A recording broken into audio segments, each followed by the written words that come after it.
Oke, di Why I Failed series ini gue mau share sih ke kegagalan gue dalam berbagai hal yang mungkin akan menginspirasi orang-orang atau yang nonton video ini untuk tidak melakukan kesalahan yang gue lakukan gitu. Jadi kalau banyak orang cerita success story-nya, dan karena gue belum sukses jadi gue nggak berani cerita success story, akhirnya gue share aja kenapa gue gagal.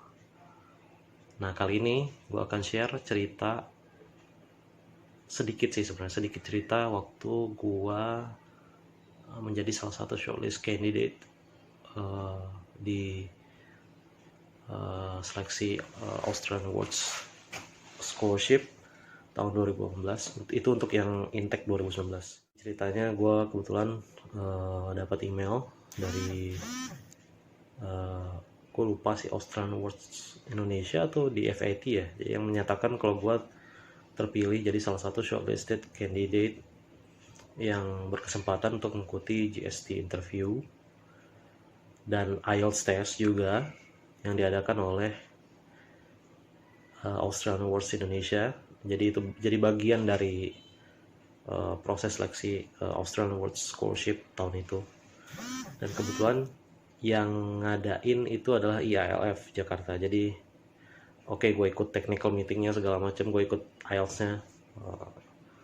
Long story short, jadi di hari apa ya waktu itu gue lupa, hari Rabu atau Kamis gitu gue lupa. Jadi akhirnya sampailah gue di sesi wawancara.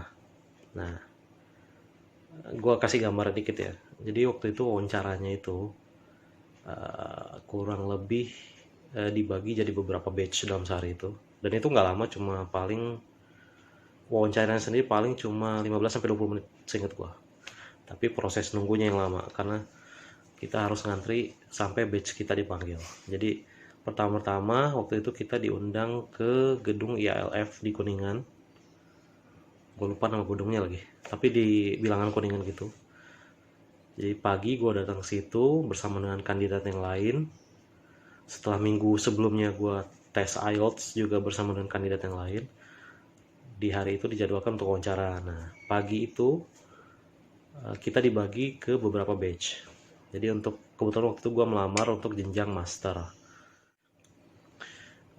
Gue dipandu untuk masuk ke perpustakaan, semacam perpustakaan gitu ya. Jadi mereka menggelar wawancaranya itu di ruangan-ruangan yang ada di dalam perpustakaan. Pokoknya semua barang itu nggak ada yang masuk, jadi tas dititipin di locker segala macam. Yang dibawa masuk itu cuma ID aja kalau nggak salah ya. Gue agak lupa sih kalau itu ya. Kemudian sampailah gue dipanggil, nama gue biasa deg-degan, dan kemudian ditanya beberapa hal terkait pekerjaan sekarang, kenapa memilih universitas tujuan. Waktu itu gue masukin nama University of Sydney sebagai tujuan universitas, dan itu ditanyakan juga oleh salah satu pewawancara dari Australia. Jurusannya, kenapa ambil jurusan itu, kemudian apalagi ya, kenapa ambil jurusan itu, kemudian mata kuliah apa aja yang rencananya akan diambil. Intinya dia mau melakukan assessment terhadap kesiapan lu dari segi akademik. Nah, untuk yang pewawancara di Australia ini sih cara nanyanya enak banget. Jadi kita nggak kayak lagi diwawancara, dan itu nggak sama sekali terasa intimidatif gitu. Tapi begitu pewawancara dari Indonesia menanyakan, nah ini mulai sedikit tekanan itu muncul. Jadi kalau gue lihat pembagiannya, panelis dari Australia ini, pewawancara dari Australia ini, dia mengakses dari segi akademik. Nah, kalau yang pewawancara Indonesia ini dia mengakses dari segi tujuan riset, tujuan pasca studi atau midterm, long term vision. Dan yang agak membuat gua sedikit jiper waktu itu karena gua nggak dikasih waktu yang cukup untuk menjelaskan jawaban dari setiap pertanyaan. which is itu juga ada salah satu kesalahan dari gue. Pertama, gue benar-benar kurang preparation. Jadi gue akui gue nggak terlalu siap. Gue cuma mengetahui big picture dari study objektif gue, tapi gue nggak cukup dalam untuk mendetilkan itu ke dalam rencana yang gue jabarkan ke panelis. Jadi itu poin yang pertama, lo harus prepare, dalami sedetil mungkin apa yang lo akan jabarkan, termasuk research planning. Kalau lo ngambil riset atau kalau lo mau ambil tesis untuk yang coursework, itu lo harus jabarin kenapa lo ambil tesis itu, dan itu harus kuat gitu. Kemudian karena Australia ini targeted ya, beasiswa yang nggak pure merit based tapi dia targeted, dan kebetulan gue adalah salah satu candidate dari targeted group which is ASN. Nah itu panelis dari Indonesia ini benar-benar mengejar apa sih impact yang bisa gue berikan atau benefit yang diterima oleh organisasi di mana gue bekerja setelah gue kembali dari masa studi itu. Jadi yang gue lakukan waktu itu, gue menjawab sangat umum sekali. Jadi gue bilang, karena waktu itu gue mengambil topik kalau nggak salah cluster analysis untuk pemetaan wajib pajak ya. Karena gue background gue kan di ya you know lah, salah satu pemerintahan yang bergerak di yang mengadministrasi perpajakan ya. Jadi gue jawab waktu itu dengan jawaban yang sangat normatif dan diplomatis. Jadi gue menjawab bahwa ujung dari clustering atau apa yang akan gue lakukan, apa yang gue pelajari nanti di University of Sydney itu adalah ujung-ujungnya akan berimpact kepada penguatan ekonomi dari sisi penerimaan perpajakan, karena toh kita lebih bisa melakukan monitoring secara lebih komprehensif dengan menggunakan metode yang rencananya gue terapkan dalam tesis gitu. But it wasn't enough for him, dan dia terus mengejar maksudnya apa, strategi praktikalnya seperti apa, kemudian implementasi realnya seperti apa, dan bahkan sempat terlontar sedikit ucapan jangan ngarang karena saya sudah sering bertemu dengan kandidat yang ngarang. Oke, itu walaupun gue sebenarnya nggak ngarang sih, tapi itu cukup memberikan tekanan ya secara psikologis waktu itu, dan gue cukup terbata-bata yang akhirnya menyebabkan gue ngawur jawabnya. Jadi out of topics, out of context, dan nggak bisa menjabarkan, karena itu tadi yang gue bilang di pertama bahwa research yang gue lakukan itu kurang mendalam. Artinya gue pada saat itu gue akui kurang menguasai sisi implementasinya. Jadi gue nggak bisa jabarkan kepada dia contoh implementasi atau pengaplikasian apa yang akan gue terapkan nanti setelah studi. Itu pertama. Terus yang kedua, dia menanyakan soal visi ya, atau pandangan kita 5-10 tahun lagi kita di posisi apa itu. Which is itu pertanyaan yang sebenarnya standar banget, baik di rekrutmen kerjaan ataupun di beasiswa dalam konteks gue. Tapi ternyata gue mengalami jadi ini juga gue kurang persiapan sih, akarnya itu kurang persiapan. Jadi gue tidak bisa memberikan jawaban yang memuaskan. Artinya tidak bisa memberikan jawaban yang firm terhadap pertanyaan itu. Sebagai contoh seperti ini, karena gue mengambil bidang yang sangat teknis banget ya, itu kan dari rumpun computer science. Nah itu gue coba jawab bahwa 5 tahun lagi gue memandang diri gue akan menduduki posisi strategic unit ya, misalnya seperti kepala unit data gitu ya, kepala unit data. Dan kalaupun itu nggak tercapai, gue waktu itu jawab gue akan menjadi semacam data scientist senior gitu, yang benar-benar tenaganya atau bisa berkontribusi lebih banyak gitu dengan pengetahuan dan skill yang gue dapat selama gue studi. Dan untuk 10 tahunnya, visi 10 tahunnya, gue bilang gue akan menjadi salah satu petinggi di organisasi tempat gue bekerja. Nah itu menimbulkan ruang, kalau menurut gue, ruang bagi panelis dari Indonesia itu untuk mempertegas atau mempertegas garis yang samar-samar itu. Jadi waktu itu beliau bertanya, jadi sebenarnya yang kamu kejar ini adalah posisi fungsional atau posisi struktural.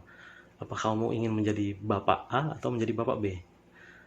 Nah dia menyebutkan nama salah satu petinggi yang cukup dikenal di organisasi gue, dan itu membuat kepercayaan diri gue langsung runtuh. Kenapa? Karena gue berasumsi kalau dia tahu nama dua orang ini, which is sebenarnya nggak semua orang tahu gitu. Jadi artinya berarti memang dia either melakukan research yang baik terhadap organisasi gue, atau dia memang mengenali beberapa tokoh penting di organisasi gue, dan itu cukup membuat kepercayaan diri gue runtuh. Artinya dia mengerti apa yang ditanyakan, dan waktu itu karena kurangnya persiapan gue nggak bisa kasih jawaban yang firm. Artinya gue nggak bisa mutusin, dan juga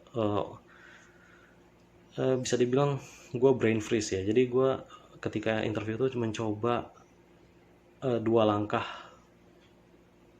ke depan gitu. Untuk gue mencoba mengantisipasi 2 langkah ke depan. Jadi ketika dia bertanya seperti itu, gue akan mengantisipasi apa konsekuensi atau pertanyaan lanjutan yang akan dikeluarkan. Tapi gue waktu itu karena mental gue udah jatuh duluan, jawaban gue benar-benar ngawur. Akhirnya gue ya dengan kepanikan yang luar biasa, akhirnya gue menjawab bahwa gue ingin menjadi dua-duanya, which is I think that was not something that he would like to hear. Jadi, dan gue tahu at that point I failed the interview. Jadi pada posisi itu gue udah tahu gue bakal gagal, gue nggak dapet scholarship ini.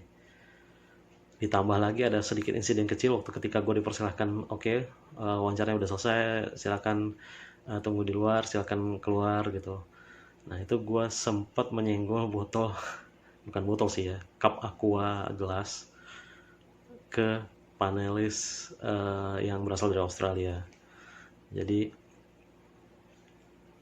ya akhirnya mungkin maksudnya itu adalah salah satu dari beberapa sinyal yang menguatkan insting gue bahwa gue nggak dapet besok ini. Jadi that's the story I need to tell you guys, especially for those of you who really after this scholarship.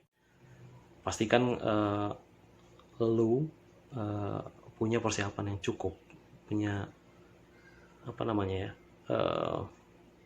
lu mendalami riset lu. Pertama, lu tahu kenapa lu apply AS, lu tahu kenapa lu pilih universitas tujuan lu, prodi tujuan lu, dan mata kuliah yang lu pilih itu lu harus punya justifikasi atas itu. Terus yang kedua, lu harus tahu mau jadi apa setelah lu dapat Australian Scholarship. Itu yang gue tidak lakukan waktu itu, karena gue terlena dengan ucapan ketika technical meeting, kalau nggak salah technical meeting. Jadi ketika sudah dapat email bahwa kita dinyatakan sebagai shortlisted candidate yang berhak untuk mengikuti GST interview, dan waktu itu gue diundang untuk ke technical meeting untuk menjelaskan gimana mekanisme selanjutnya, tips-tipsnya. Nah di situ Australian Awards itu sempat menjelaskan bahwa kemungkinan besar mereka nggak jamin orang yang lolos atau orang yang dapat email itu bakal lolos menjadi awardee, tapi mereka bilang ada kans yang bagus untuk orang-orang yang hadir di ruangan itu atau orang-orang yang dapat email yang lolos ke GST interview itu, mereka punya kans yang bagus untuk jadi awardee. Jadi gue ngambil kalimat itu, dan kalimat itu tertanam di kepala gue yang membangkitkan sedikit kesombongan. Artinya gue jadi sedikit meremehkan kan. Jadi ya peluang kita gede gitu, jadi kita cukup tahu kulitnya, big picture-nya, tapi ternyata itu nggak cukup. Dan ketika dinyatakan nggak lolos, itu Australian Awards itu sangat baik sekali. Jadi dia ngasih input feedback ke kita kenapa kita nggak lolos, dan di situ dia state secara jelas bahwa gua kurang menguasai aspek implementasi dari apa yang akan gue pelajari gitu. Jadi that's all I can say to you. I hope it helps buat lulu yang lagi berjuang untuk dapat AHS. Semoga sukses. That's the story why I failed at Austrian World Scholarship 2018 interviews.